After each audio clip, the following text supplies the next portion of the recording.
Hello everybody. So today I will be showing you how to make a basic chicken curry. Now there are many ways to make a basic chicken curry. This is just one of the ways I do it. So let me start with showing you what we're going to need. We're going to need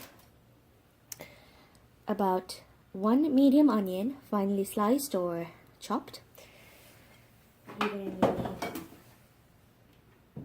garlic ginger paste, fresh garlic ginger paste. This is about a tablespoon.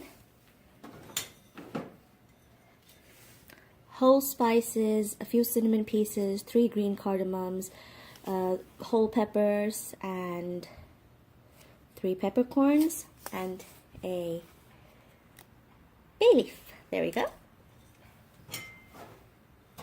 And in powdered spices, I've got red chili powder, half a teaspoon, because I don't want it to be too spicy today. Half a teaspoon of turmeric powder, 1 teaspoon of coriander, and about 1 teaspoon of cumin powder. And of course you're going to need oil and salt. And I'm going to cook curry of 1 whole chicken cut into pieces. And I've got that ready as well, washed and draining, so I don't want too much excess liquid in it. So let's get started. I'm going to start with oil, about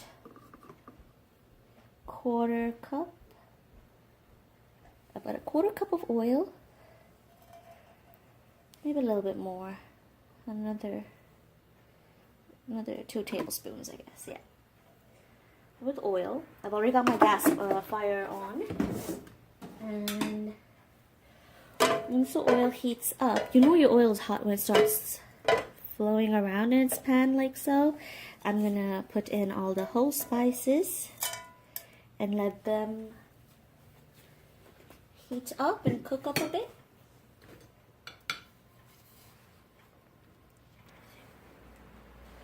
So I've got my flame going on at medium right now.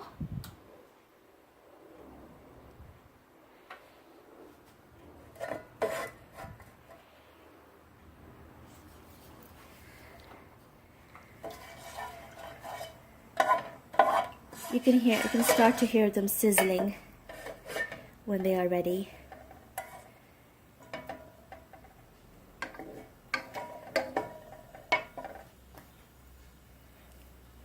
So when you see the oil bubbling around your whole spices like so, it's ready for the onion. So in goes my onion. I've washed my hands already. You always want to wash your hands if you're going to be handling things with your hands. Hear the sizzle. Now I always add my salt for the cooking at this stage, because I realized that it helps with the caramelizing or the frying of the onions really quick. So I'm adding about a teaspoon right now, and then if I feel that I need some more later, I will add some more later once the curry is done and once I've tasted it. Now sometimes people make the basic curries with onions, onions always, with yogurt or tomatoes as well, but that's a whole other recipe as well, which I can show another time. So today I'm doing just a basic onion gravy without any other additions to the gravy other than the masalas and the onions. So I'll be frying my onions, and once they're ready, I will add in the garlic ginger. So you can wait for the onions to be a little translucent, and then you add in the fresh garlic ginger paste. So it's been about 3 minutes on medium heat. My onions are sweating down. They've become somewhat translucent, and you want to keep stirring them because you don't want them to burn. And now I'm going to add in my fresh garlic ginger paste, all of it, because you don't need. And you're going to mix that in and let that cook down as well. Now you'll know that the garlic ginger has cooked down as well when you start smelling a nice fragrant aroma of cooked garlic ginger versus the raw. It's always good to smell your ingredients after and before they're cooked, so you know what the difference between the cooked and the uncooked ingredients. Okay.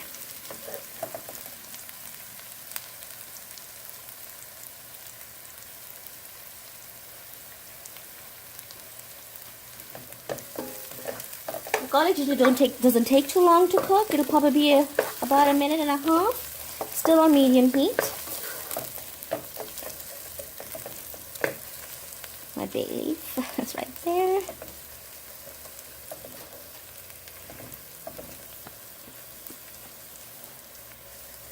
I can start to smell my garlic ginger right now. It's getting cooked.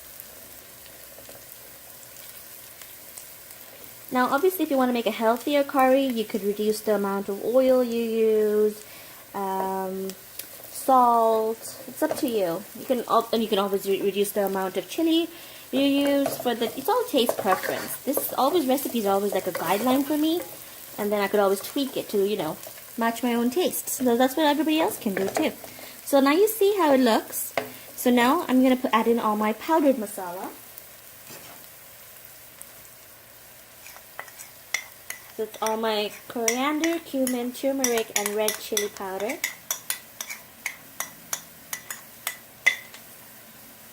Stir that in and let the powders fry in the oil for about 30 to 40 seconds. Now I'm saying, because you don't want to fry the powders in the oil for too long on a medium to high heat, because then the powders will burn. So what you do is you let them fry a bit.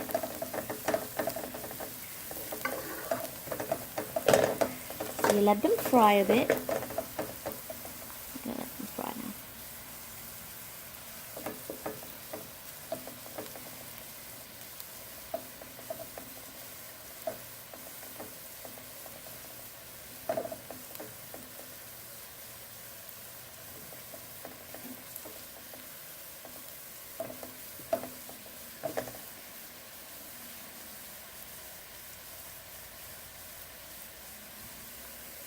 And once they're fried, you add in a little bit of water, just like so.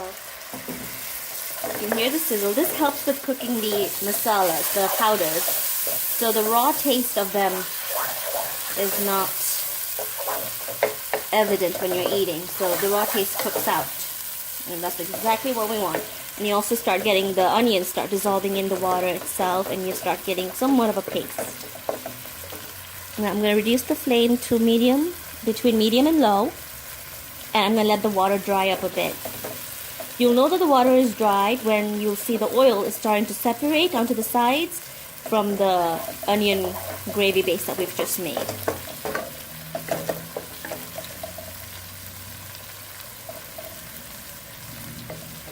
So I'm just going to let it be and let the water dry out a bit, and then I'll show you what it looks like.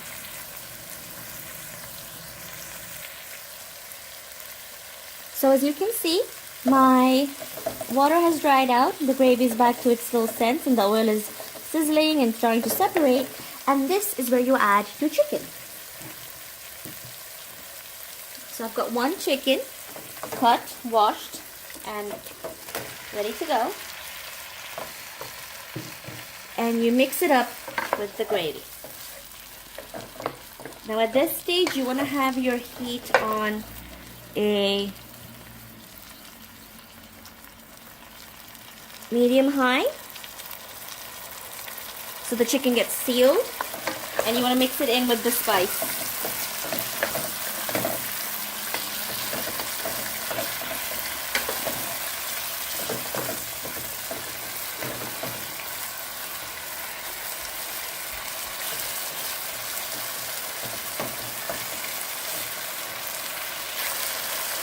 Alright, so I've been stir-frying my chicken in the gravy at medium-high, and you'll see the chicken immediately changes color. It becomes white in the gravy, so that means it's somewhat sealed right now. And once it has been sealed, you take the heat down to medium-low. There we go. And now is where you let the chicken cook throughout the curry. So my curry looks like it needs a little bit of water right now, just to steam and cook and boil, like stew the chicken in. So that's what I'm going to do. Now the trick to adding water is to add as much as you need, but the maximum should be till just about, you can see the chicken pieces. You don't want your chicken to be drowned in the water. You want it to still show from the top. So there we go.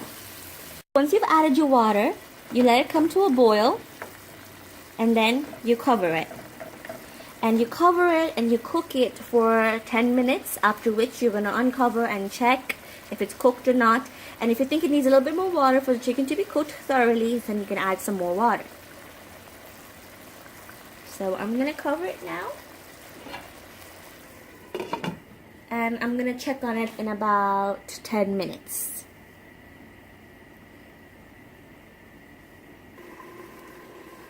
So I've covered my chicken. And I'm going to let it cook now for about 10 minutes. I've added a little bit more water because I thought it was a bit too less. So that's how your chicken should be looking while it's cooking. It should be just skimming the top. And so that's how you know you have the perfect amount of water. And then I'm going to cover it. And I'm going to put it on a medium heat. And I'm going to let it cook. Okay, so it's been about 7 minutes. And I'm going to have a quick check right now. So the curry is boiling away. I'm going to bring the flame down to medium-low because it's been on medium all this time. Medium-low, give it a stir. Let's have a look at the chicken. Now you'll know when the chicken is done is if you take one of the darker meat pieces and you try to, I'll show you. And you try to pull the meat apart. The meat comes apart easily. It means it's done. There should be no squishiness or bouncing back of the meat or anything. So if you see, look, oops, if you see, my spoon goes through it really easily, and it's not tough to the touch. There we go. If you look inside it, it's getting there. It's almost done. So what I'm going to do now is I'm going to reduce the heat to a medium-low, and I'm going to cook it uncovered so that my gravy thickens as well. So it's still a bit watery now, and I want it to reduce a bit.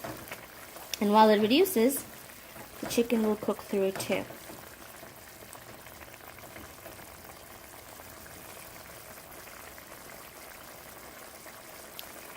I think it'll need a little bit more salt, so I'm gonna add that in now. About a quarter teaspoon or so. A little less than half teaspoon actually. Stir that in. And I'm going to let my curry reduce. So this is basically a yellow curry.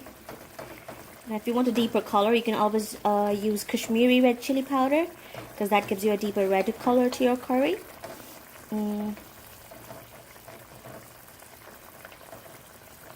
So that's it. I'm going to let it thicken and cook all the way now. Okay, so my chicken is fully cooked. I just checked it the way I showed you guys earlier. And now I'll put the heat up between high and medium so that I could get my gravy to thicken quicker rather than making my chicken dry. Now your cook time will differ and depend on your cooking range or stove top. Since I'm cooking on a gas range, it's quite a quick process, especially if you're cooking chicken. So I'm just going to let this boil down to the consistency and the level that I want it to be. It's just one layer of chicken at the bottom of the pan, and that's the gravy. There we go. Okay, so my gravy has reduced to what I want it to be, and my chicken is fully cooked. So now what I'm going to do is I'm going to switch the flame off, and I'm going to add in the chopped coriander that I had as garnish. Now the thing is, you want to switch the flame off and add this, because if you add coriander to your curry while it is on the flame kind of cooks out the coriander scent, coriander or cilantro. You can also add sliced or chopped chili peppers, green chilies if you want to, but I'm not doing so because I want to make it less spicy. And coriander always adds a beautiful scent to any curry, I believe. And there you go. Now I would traditionally have it with white rice, boiled and steamed. You can also have it with naan, chapatis, parathas, whatever you feel like having it. So there you go. Chicken curry done. Thank you for watching.